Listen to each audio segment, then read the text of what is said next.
Былтыр Татарстанда бюджет акчаларының 60%-тан артыгы социаль өлкәгә җибәрелгән. Дәүләт советы утырышында парламентарийлар узган елда республика казнасының үтәлешен раслады.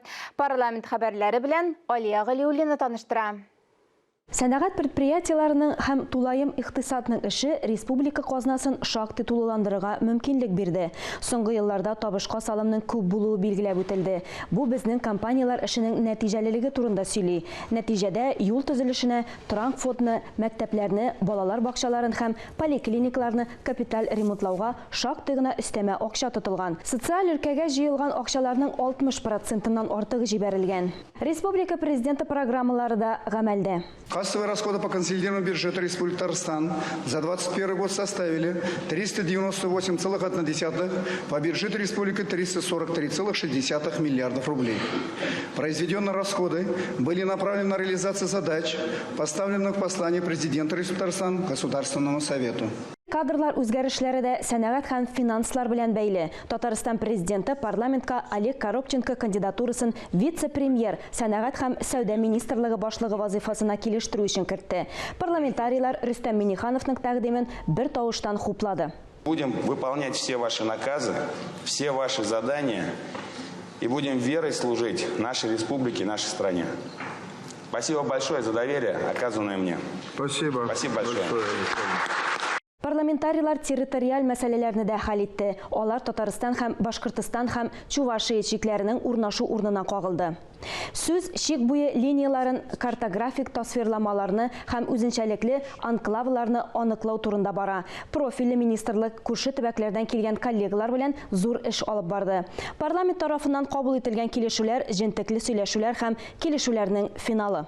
Я хотел бы поблагодарить за хорошую работу наших коллег министерства, поблагодарить наших коллег из Башкирии, Чувашии. Мы нашли понимание. Это тоже десятилетиями идет история, как она. Длительно. Просто нам надо эту тему до конца добить.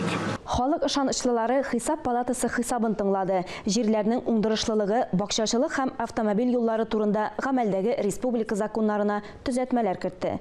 Дәүләт советы Дәүләт думасына наркотиклар ясаган, сатып алган һәм саткан өчен җәзаны катгыйландыру инициативасы белән чыкты. Татмедиа агентлыгы ярты елга бер тапкыр матбугатка язылырга булыш хәйрия акциясын уздыра.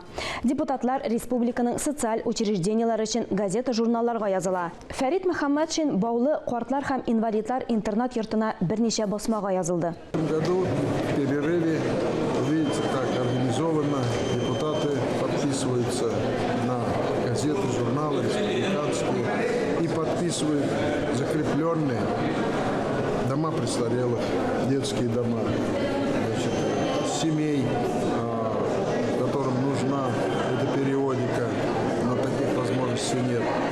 Я считаю, что это нужно не только для распространения печати и увеличения тиража наших газет и журналов, но самое главное нашим людям, которые внимательно будут знакомиться с жизнью республики через эту периодику на русском и татарском языке. Бер кемдә бер нәрсәдә онытылмады. Парламентарийларга Бөек Ватан сугышы елларында балалар һәм яшьләрне хезмәт батырлыгы турында китап тәкъдим ителде. Хәтер һәм кайгы көне алдыннан Татарстан Яңа гасыр депутатлар төркеме тарафыннан тормышка ашырылган зур проект яшьләрнең тылда җиңүне якынайту өчен батырлыгын искә төшерүгә юнәлдерелгән. Труженики тыла, дети, женщины отдавали себя полностью, страдали, испытывали холод и голод, но тем не менее ковали эту победу, которая нам досталась очень дорогой ценой. И молодое поколение, я считаю, должно ценить в душе, через сердце пропустить эти сложные годы. И тем самым, вспоминая об этом, говоря об этом, мы воспитываем их истинными патриотами. Парламентарийлар җәйге каникулларга кадәр июльнең беренче яртысында пленар утырышка җыенырга ниятли. Быел Россия халыкларының мәдәни мирасы елы дип игълан ителде. Программада 40-тан артык акция, федераль масштабтагы чаралар каралган. Парламентарийларның тематик елга ничек әзерләнүләре турында Думаның милләтләр эшләре буенча комитеты рәисенең беренче урынбасары Илдар Гыйметдинов сөйләде. Әңгәмәдә балалар ялы темасы да кузгатылды. Илебез халыкларының мәдәни мирасының иң якты мисалларының берсе татар халкының яраткан бәйрәме Сабантуй. Дәүләт Советы депутатлары республика районнарында, Россия төбәкләрендә Сабантуй бәйрәмендә катнашты. Ә шимбә көнне Чаллы Сабантуенда парламент рәисе Фәрит Мөхәммәтшин булды. Парламент хәбәрләре турында кыскача шулар иде.